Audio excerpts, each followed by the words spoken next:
Hello and नमस्ते सभी को। आज हमारे बीच उपस्थित है ग्रेस हायर सेकेंडरी स्कूल के मिस्टर साजू ईशो सर, और आज हम उनसे सवाल जवाब करेंगे जो कि हमारे यहाँ के पेरेंट्स के भी सवाल हैं। तो क्या हम शुरुआत करें सर? बिल्कुल। क्या हम आपसे आपके इंट्रोडक्शन से शुरुआत कर सकते हैं? हाँ बिल्कुल, थैंक यू स्टैलिन सर, आपका धन्यवाद, आपने मुझसे सवाल जवाब पूछने के लिए समय निकाला और मैं चाहता हूँ कि ये समय हम उपयोग करें ताकि हमारे पेरेंट्स और जितने भी बड़वा के निवासी हैं उन सभी के क्वेश्चंस को हम सॉल्व कर सकें। Thank you so much for making the time. मैं अपना इंट्रोडक्शन छोटे शब्दों में देना चाहूँगा। मैं बड़वा का जन्म है मेरा और बड़वा में ही मैं पला बड़ा हूँ। मेरा जन्म नर्मदा के किनारे खेड़ी घाट पे हुआ है। नावघाट खेड़ी भी हम उसे कहते हैं। नावघाट खेड़ी में मेरा जन्म हुआ। मैंने प्राइमरी शिक्षा, मेरी पहली स्कूल जो है वो नावघाट खेड़ी का जो गवर्नमेंट स्कूल है वहाँ पर हुई थी। उसके बाद मैंने थर्ड तक की शिक्षा जो है, थर्ड तक की पढ़ाई मैंने सेंट पॉल स्कूल जो हमारे बस स्टेशन पे है वहाँ पर मैंने की। उसके बाद हम लोग 5 साल के लिए नर्मदा नगर चले गए थे। नर्मदा नगर पुनासा एरिया, वहाँ पर मैंने अपनी 4th से लेकर 4th से लेकर 8वीं तक की पढ़ाई मैंने वहाँ पर करी। उसके बाद हम लोग वापस बड़वा आए और बड़वा में मैंने सेंट मैरीज ज्वाइन किया थोड़े समय के लिए। बाकी सेंट मैरी में भी मैंने पढ़ाई की और उसके बाद मैं नूतन मॉन्टेसरी में गया। नूतन मॉन्टेसरी में मैं 10वीं तक मैंने पढ़ाई किया और उसके बाद बॉयज़ हायर सेकेंडरी स्कूल बड़वा के, उससे मैंने 11th और 12th किया। 12th में मैं बड़वा का टॉपर था और मुझे बड़ी खुशी है, मेरे पिताजी जो है मुझ पर बहुत गर्व करते थे कि मैंने बड़वा में टॉप किया। मेरा मैथ्स सब्जेक्ट था और उस समय 96 का मैं बड़वा टॉपर हूँ। मुझे अभी भी कभी कभी मैं पीछे मुड़ के देखता हूँ तो मुझे लगता है कि मेरे पिताजी जो है मुझ पर बहुत गर्व करते थे क्योंकि मैंने उनका सिर ऊंचा किया, ऐसा मुझे लगता था। तो मुझे उस बात पे बहुत खुशी होती है और मैं पढ़ाई की वैल्यू समझता हूँ और मैं इस चीज़ के लिए सभी को हाईली एनकरेज करता हूँ। और 12th करने के बाद में मैं इंजीनियरिंग के लिए गया। नॉर्थ महाराष्ट्र यूनिवर्सिटी में मैंने इंजीनियरिंग किया। उसके बाद 3 साल मैंने एयरटेल इंदौर में मैंने जॉब किया। उसके बाद मैं अमेरिका चला गया। 2003 में मैं अमेरिका गया। 2003 से लेकर अभी तक मैं अमेरिका में ही हूँ और हमारे पापा के साथ शुरू से जुड़कर मैं ग्रेस स्कूल के प्रोग्रेस में मैंने उनका साथ दिया है। और 2016 में मेरे पिताजी के देहांत के बाद मैंने स्कूल को टेक ओवर किया और तब से मैं अधिक समय बड़वा में बिताता हूँ और मेरा परिवार जो है वो अमेरिका में रहता है, तो मेरा आना जाना जो चलता रहता है। परंतु मुझे खुशी है कि हमारे साथ में एक अच्छी टीम ग्रेस स्कूल में है और ग्रेस स्कूल हमारे बड़वा के बच्चों के भविष्य के लिए कार्यरत है और हमारे साथ एक बहुत ही अच्छी, बहुत ही क्वालिफाइड, एक्सपीरियंस्ड टीचिंग स्टाफ है और वो मुझे बहुत ही खुशी है कि हमारे जो टीम है वो मिलकर काम करती है और सभी बच्चों के प्रोग्रेस के लिए वो चिंता करती है। बहुत ही अच्छी बात कही आपने कि आपकी ये जो टीम है वो सभी बच्चों के लिए ही कार्यरत है। और इसी संदर्भ में कुछ पेरेंट्स के सवाल भी हैं जिसको हम आज क्लियर करेंगे पेरेंट्स के साथ। क्या हम शुरुआत करें? Yes sir. जैसे हमारा पहला सवाल ये है कि अन्य कॉन्वेंट या इंग्लिश माध्यमिक स्कूलों की तुलना में ग्रेस हायर सेकेंडरी स्कूल बच्चों के लिए क्या ऐसी एक चीज़, अनोखी चीज़ प्रदान करना चाहता है या फिर करता है अन्य माध्यमिक स्कूलों की तुलना में, अंग्रेज़ी माध्यम स्कूलों की तुलना में? मेरे विचार में सभी स्कूल अच्छे हैं। सभी स्कूल अपनी अपनी स्तर पर अच्छी शिक्षा जो है बच्चों को दे रहे हैं। मैं किसी के बारे में बुरा नहीं कहूँगा, परंतु मैं अपनी बात आप लोगों के बीच में रखूँगा। ग्रेस स्कूल जो है एक उद्देश्य के साथ, एक विजन के साथ आगे बढ़ता है।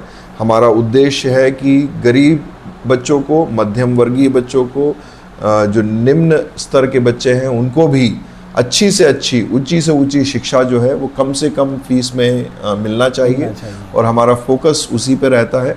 हम हमारे टीचर्स पे जो भी हमारा इन्वेस्टमेंट है वो बिल्डिंग्स पे या बाकी बातों पे नहीं होता है। हमारा इन्वेस्टमेंट जो है वो हमारे टीचर्स पे है, क्योंकि टीचर्स ही जो है वो बच्चों की शिक्षा में भाग लेते हैं। बच्चों की शिक्षा में एक प्राथमिक योग्यता जो है वो टीचर्स की होती है। इसीलिए हमारे लिए हमारा फोकस जो है वो टीचर्स पे रहता है कि टीचर्स अच्छे से अच्छे एक्सपीरियंस्ड वेल क्वालिफाइड टीचर्स हमारे साथ हों, ताकि बच्चों का भविष्य वो अच्छा बना सकें। बहुत ही अच्छी बात है कि आप एक क्वालिटी एजुकेशन दे रहे हैं मिनिमम फीस में। हम उस सवाल के थ्रू भी आएंगे जी, बट मेरा उसके लिए अगला सवाल दूसरा है। जी, क्या हम शुरुआत करें सर? बिल्कुल। जैसे प्रत्येक स्कूल की शैक्षणिक जो सफलता है शिक्षकों पर निर्भर है, जी, और क्या आपको लगता है कि ग्रेस हायर सेकेंडरी स्कूल इस चीज़ पे खरा उतरता है? जी बिल्कुल। ग्रेस हायर सेकेंडरी स्कूल, मैंने जैसे पहले कहा, हमारी टीचर्स के ऊपर हमारा मेन फोकस रहता है कि टीचर्स वेल क्वालिफाइड हों, कोई गलत टीचर हमारे साथ ना जुड़े, ये हमारी पूरी कोशिश रहती है। ऐसे टीचर्स जो ट्यूशन पे फोकस करते हैं या ऐसे टीचर्स जो खुद के बिजनेस पे फोकस करते हैं, हम ऐसे टीचर्स हमारे साथ जोड़ना चाहते हैं जो सचमुच शिक्षा के लिए एक बोझ अपने दिल में रखते हैं कि मुझे बच्चों के भविष्य के लिए काम करना है, मुझे बच्चों का भविष्य बनाना है। तो जब ऐसे हृदय वाले लोग, ऐसे सोच रखने वाले लोग हमारे साथ जुड़ते हैं, तो हम मिलकर एक ही उद्देश्य के साथ कि हमको बच्चों का भविष्य अच्छा बनाने के लिए काम करना है, उस पर हम फोकस कर सकते हैं, उस पर हम काम कर सकते हैं। तो मुझे खुशी है कि हमारी टीम वैसी ही है। मैं आप लोगों को बताना चाहूँगा, हमारे प्रिंसिपल सर जो अभी हमारे साथ पिछले साल जुड़े हैं, उनका यहाँ पर ये अभी दूसरा साल है, तीसरा साल है एक्चुअली। तो इस तीसरे साल में उन्होंने पिछले 2 साल में अच्छा प्रोग्रेस स्कूल में लाए हैं, और हम उम्मीद करते हैं कि आने वाले समय में भी वो और भी अधिक प्रोग्रेस लाएंगे। स्कूल में कई नई चीज़ें जो हैं वो हो रही हैं। इससे कई जो गलत उद्देश्य, जैसे मैंने कहा, गलत उद्देश्य वाले टीचर जो होते हैं वो नाखुश हो जाते हैं कि हमसे आप ज़्यादा काम करवा रहे हैं या हमको आप ज़्यादा पढ़ाने के लिए कह रहे हैं। परंतु अगर फोकस स्टूडेंट्स पे है, फोकस अगर बच्चों के प्रोग्रेस पे है, तो हमको टीचर्स को मेहनत करना है। ये बात जो है वो हमारे प्रिंसिपल जो है वो इम्प्लीमेंट कर रहे हैं, वो अच्छी बात है। और कई नए इनोवेटिव तरीके वो ला रहे हैं, कई इनोवेटिव चीज़ें जो हैं वो स्कूल में इंट्रोड्यूस की जा रही हैं, वो भी बहुत एक अच्छी बात है। और उसके साथ साथ उनको पिछले 20 साल से टीचिंग और प्रिंसिपल का एक्सपीरियंस है, वो हमारे लिए एक प्लस पॉइंट है। वो अपना एक्सपीरियंस यहाँ यूज़ करते हैं। साथ ही साथ वो 3-4 स्टेटों में काम कर चुके हैं, तो अलग अलग एक्सपीरियंस उनका होने का एक फ़ायदा हमारे स्कूल को मिलता है। उनकी वाइफ अनीता सेन मैडम भी हमारे साथ हैं, जो बच्चों को पढ़ाने के लिए, जो छोटे बच्चे हैं उनको पढ़ाने के लिए बहुत ही उनका अच्छा एक्सपीरियंस है, और उसका भी फ़ायदा हमें मिल रहा है। हमारे साथ में हमारे स्टैलिन सर हैं, स्टैलिन जादव सर, और मैं आपका बहुत शुक्रिया अदा करता हूँ। आपने जब से हमारे साथ आप जुड़े हैं, हमारे स्कूल का एक इंग्लिश का लेवल जो है वो अच्छा बढ़ा है। स्पोकन इंग्लिश के लिए स्टैलिन सर जो है बहुत ही एक्सपर्ट हैं। और मैं अपने शब्दों में इस प्रकार से कहता हूँ कि अगर आपको क्रिकेट खेलना है तो तेंदुलकर से सीखना है ना, और अगर आपको इंग्लिश सीखना है तो स्टैलिन सर से सीखना है। तो बहुत जो उसके एक्सपर्ट हैं उनसे जब हम सीखते हैं तो हमको उसका एक अच्छा फ़ायदा होता है। और ये एक अच्छी बात है कि आप हमारे साथ जुड़े हैं। आपने टीचर्स के साथ भी काम किया है ताकि हमारे टीचर्स की इंग्लिश भी इम्प्रूव हो। तो हमारे स्टाफ जो हैं वो भी इसका एक अच्छा फ़ायदा उठा रहे हैं। वो भी कहीं अगले अपने पड़ाव पे जाते हैं, अगले स्कूल में जाते हैं, अपनी लाइफ में आगे बढ़ते हैं, तो उनका ग्रे स्कूल में जो टाइम उन्होंने बिताया है उसको एक अच्छा एक्सपीरियंस वो समझेंगे, क्योंकि उन्होंने सिर्फ सिखाया नहीं, बहुत कुछ सीखा भी है। और साथ ही साथ हमारे शाइली जॉनसन जो हमारे साथ में है, वो केरल से हैं, और वो भी एक काफ़ी अच्छी इंग्लिश टीचर हैं, और उनकी भी इंग्लिश का एक अच्छा एनवायरनमेंट हमको मिलता है। सारे टीचर्स जो हैं वो इंग्लिश में बात करते हैं। तो ऐसी कई बातें जो हैं वो हम हमारे टीचर्स में देखते हैं। तो ऐसी कई बातें जो है वो हमारे स्कूल में नई हो रही हैं। हम कुछ इनोवेटिव तरीके से, खेल कूद के तरीके से, है ना, नए नए तरीकों पे फोकस करते हुए बच्चों को सिखाने की कोशिश कर रहे हैं। साथ ही साथ आउटडोर कैंपेनिंग में हम बच्चों को इन्वॉल्व कर रहे हैं, जहाँ पर बच्चे बाहर जाकर स्वच्छता अभियान के बारे में या नशा मुक्ति के बारे में वो खुद कैंपेनिंग में इन्वॉल्व होते हैं। तो उनका भी एक एक्सपीरियंस बढ़ता है कि किस प्रकार से मानव सेवा की जाए, किस प्रकार से हम लोगों की भलाई का काम कर सकते हैं, किस प्रकार से हम ऐसे कैंपेन में इन्वॉल्व हो सकते हैं जिससे समाज का फ़ायदा हो। ना, ये बातें जो है वो हमारे बच्चे सीखते हैं और उससे हमको काफ़ी गर्व होता है कि हमारे बच्चे जो हैं वो आगे बढ़ रहे हैं। और इन सब बातों के लिए मैं हमारे स्टाफ का, हमारी टीम का बहुत शुक्रगुजार हूँ कि ऐसी एक अच्छी टीम हमारे साथ जुड़ी है जो शैक्षणिक योग्यता के साथ साथ बच्चों के फ्यूचर के बारे में सोचती है, बच्चों की प्रोग्रेस के बारे में सोचती है, उनको एक अच्छे लेवल पे ले जाने के लिए वो कोशिश करती है। तो इसके लिए मैं आप लोगों का बहुत शुक्रिया अदा करता हूँ। बहुत बहुत धन्यवाद सर आपका। आपने जो आज ये चीज़ कही है कि आपके स्कूल में, ग्रे स्कूल में अलग अलग प्रांत के टीचर्स हैं, जो कि यहाँ के बच्चों के लिए बहुत ही सौभाग्य की बात है कि वो अलग अलग प्रांत के टीचरों से पढ़ेंगे। तो इसके लिए मैं आपको बहुत बहुत बधाई देना चाहता हूँ कि आपसे एक जो टीम जुड़ी है, बहुत ही स्ट्रॉन्ग टीम है, जो कि आने वाले जो बच्चों का जो फ्यूचर है काफ़ी ब्राइट होने वाला है। Thank you sir. हम बढ़ते हैं आगे अगले प्रश्न के लिए। क्या हम बढ़ें सर? जी सर। जैसे आज के सिनेरियो में देखें तो काफ़ी जो टेक्नोलॉजिकल स्मार्ट एरा चल रहा है हमारा, कि टेक्नोलॉजिकली एडवांस एरा चल रहा है जी। तो क्या आपकी स्कूल टेक स्मार्ट है इस संदर्भ में? क्या आप इस तरीके का एक हाई क्वालिटी एजुकेशन जो टेक स्मार्ट हो, क्या आपके स्कूल में वो प्रोवाइड करते हैं? जी बिल्कुल सर, आपने एक बहुत अच्छा सवाल पूछा है। ज़माना बदल रहा है, ज़माने के साथ हमारा बदलना भी ज़रूरी है। और मैं अपने आप को देखूं 20 साल पहले, 25 साल पहले जो मेरा एजुकेशन जब हुआ था, हमारे पास न फ़ोन होते थे, न हम लैपटॉप जानते थे, न कंप्यूटर जानते थे। बातें जो हैं वो अब काफ़ी बदल चुकी हैं, समय जो है काफ़ी बदल चुका है। समय के साथ एजुकेशन का तरीका बदलना ज़रूरी है, क्योंकि जब हमारे बच्चे स्कूल से बाहर निकलेंगे, वो जब शहरों में जाएंगे, कॉलेज में जाएंगे, जॉब पे जाएंगे, तो वो टेक्नोलॉजी में कितने एडवांस हैं उसका एक फ़र्क पड़ता है। तो हम बिल्कुल इस चीज़ में आगे हैं। हम इस बात को सोचते हैं कि हम किस प्रकार से अपने बच्चों में एडवांस तरीकों को ला सकते हैं, किस तरीके से हमारे बच्चे एडवांस हो सकते हैं, ये इस बात की हम पूरी कोशिश करते हैं। हम स्मार्ट क्लासेस हमारे स्कूल में हैं, हमारे स्कूल में कंप्यूटर लैब्स हैं जिसके द्वारा बच्चे एडवांस टेक्नोलॉजी सीख रहे हैं। साथ ही साथ हम बच्चों को इनकरेज करते हैं कि सिर्फ क्लास की पढ़ाई नहीं, उसके साथ साथ आप इंटरनेट से भी सीख सकते हैं, आप यूट्यूब से भी सीख सकते हैं। यूट्यूब में कई ऐसे चैनल्स हैं जिसमें अलग अलग टीचर्स जो हैं वो अपनी टीचिंग सिखाते हैं। और बच्चे अगर सचमुच सीखना चाहते हैं तो वो सही वीडियो से के द्वारा भी सीख सकते हैं। कुछ ऐसी बात अगर क्लास में नहीं सिखाई गई या उनको समझ में नहीं आई या कोई क्लास मिस हो गई, तो उस टॉपिक को इजीली जो है यूट्यूब में सर्च करके उस टॉपिक के बारे में बच्चे ज़्यादा जानकारी ले सकते हैं। तो आजकल के ज़माने में बच्चे जितना सीखना चाहें उतना ऑप्शन है। हमारे टाइम में वैसा नहीं था। मेरे साथ के जो लोग हैं जो मेरी उम्र के हैं वो इस चीज़ को समझ सकते हैं। हमारे टाइम पे हमारे पास गूगल नहीं था, यूट्यूब नहीं था, हमारे टाइम पे इंटरनेट नहीं था, परंतु आज के समय में, हमारे बच्चों के समय में ये चीज़ें अवेलेबल हैं, तो उसका एक फ़ायदा हमारे बच्चों को होना चाहिए।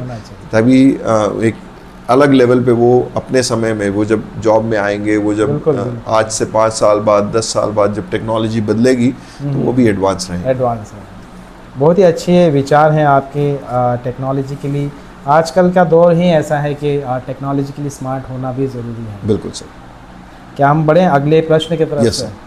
जिस तरीके से grey school excellence academic success चाहता है या पढ़ाता है या देता है बच्चों को, क्या आपको लगता है कि ये कोचिंग क्लासेस के माध्यम से होता है? नहीं सर, कोचिंग क्लासेस जो हैं वो हम बिल्कुल अनुमति नहीं देते हैं उसकी। और मेरा सोच ये है, मेरी सोच इस प्रकार से है कि बच्चे स्कूल में पढ़ने के लिए आते हैं, माता पिता स्कूल में बच्चों को पढ़ने के लिए भेज रहे हैं और वो फ्री में नहीं पढ़ा रहे हैं, वो फीस देते हैं उस बच्चों को पढ़ने के लिए, और स्कूल भी फीस ले रहा है बच्चों को पढ़ाने के लिए।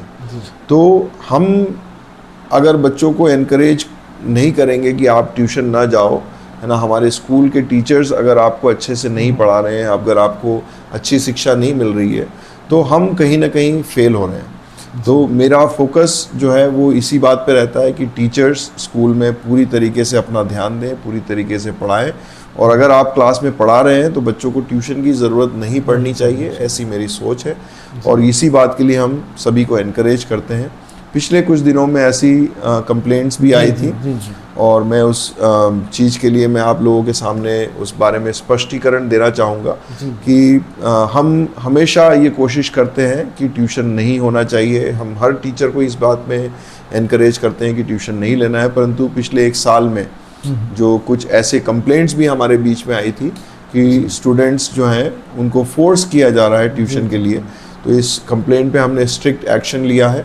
हमने ऐसे टीचर्स को हमारे स्कूल में इस साल से बंद किया है जो ट्यूशन्स लेते हैं या ट्यूशन्स के लिए बच्चों को एनकरेज करते हैं, और ख़ासकर उसी क्लास के लिए, उसी सब्जेक्ट के लिए जो वो क्लास में पढ़ा रहे हैं, अगर वो बच्चों को बोलते हैं कि आपको मेरे पास ट्यूशन के लिए आना पड़ेगा, तभी आपको प्रैक्टिकल में नंबर मिलेंगे, या तभी आपको क्या बोलते हैं सब्जेक्ट में पास हो पाएंगे, तो ये सब बहुत ही गलत बात है ना। यहाँ पर एक जो ट्यूशन की जो आपने बात पूछी, मैं उसके सख्त खिलाफ हूँ सर, और मैंने खुद जब मैं पढ़ता था मैंने ट्यूशन्स ली हैं।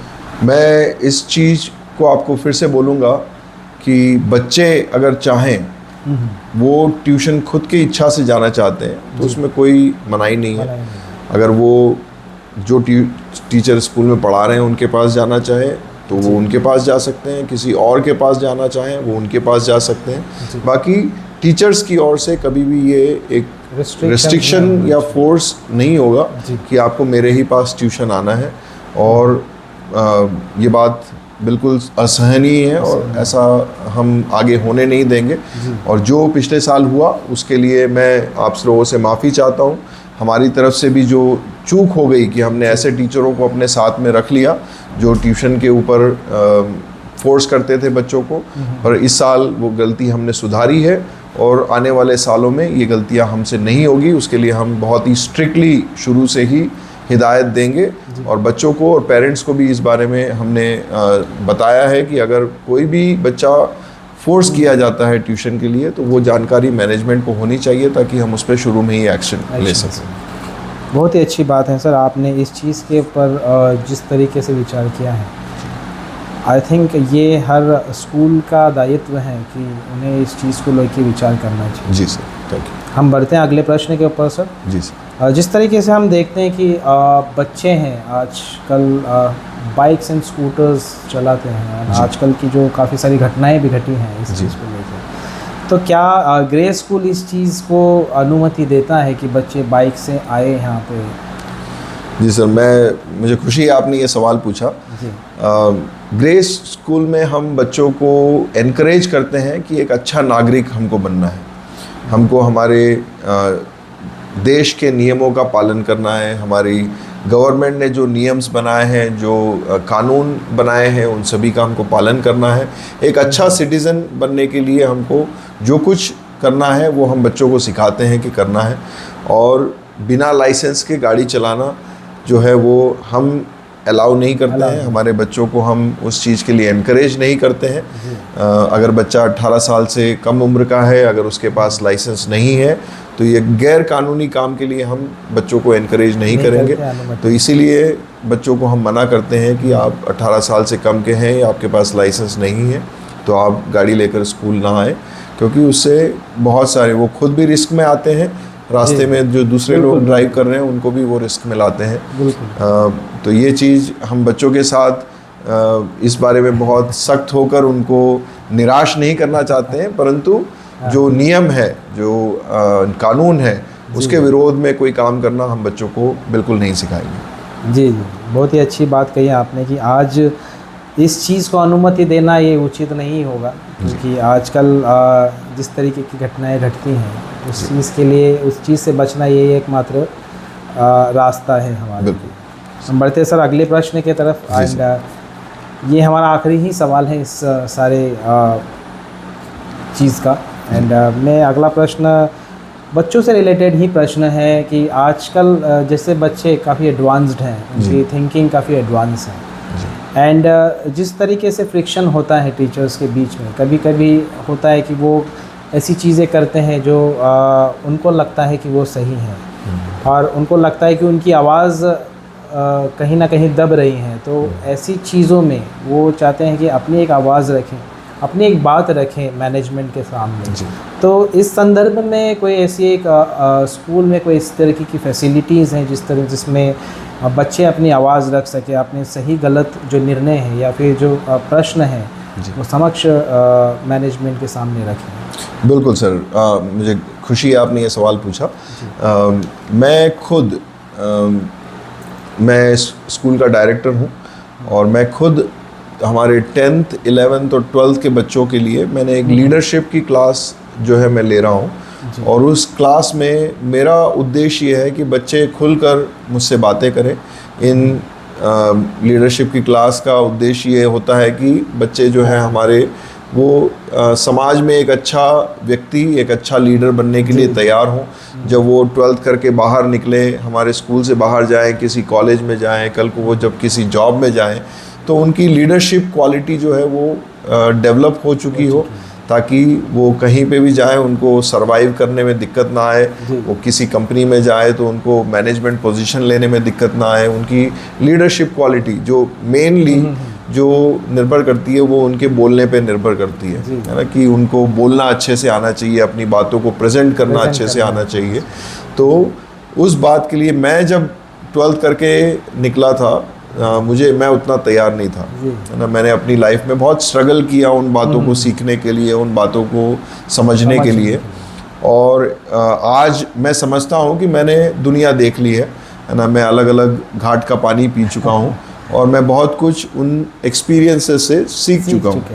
तो उन एक्सपीरियंसेस को जो मैं जिस दौर से गुजरा हूँ, मैं चाहता हूँ कि हमारे बच्चे मेरे उस एक्सपीरियंस से सीख लें, तो उनको उतनी तकलीफ़ ना हो जितनी तकलीफ़ मैंने उठाई है, या जितनी स्ट्रगल मैंने की है वो स्ट्रगल्स उनके जीवन में ना आए। तो ये लीडरशिप की क्लास में मैं उनके साथ 1-on-1 बातें कर रहा हूँ, और वो खुलकर मुझसे बातें कर पाएँ, खुद बोल पाएँ टीचरों के बारे में, स्कूल के बारे में, क्या इम्प्रूवमेंट सजेशंस हैं उसके बारे में। ये सारी बातें जो हैं मैं उनसे खुद सुनूं और उसके हिसाब से इम्प्रूवमेंट कर सकूं, ये मेरी कोशिश है। परंतु जैसा आपने कहा, कई बच्चे जो हैं वो हिचकिचाते हैं या नहीं बोल पाते हैं, या उनको ऐसा लगता है कि उनकी आवाज़ नहीं सुनी जाएगी, या कई बार इवन टीचर्स के बारे में अगर वो कुछ बोलें तो शायद टीचर्स नाराज़ हो जाएंगे। ऐसी बातें भी रहती है, तो वो खुल के नहीं बोल पाते हैं। तो इसीलिए हमने एक सजेशन बॉक्स का एक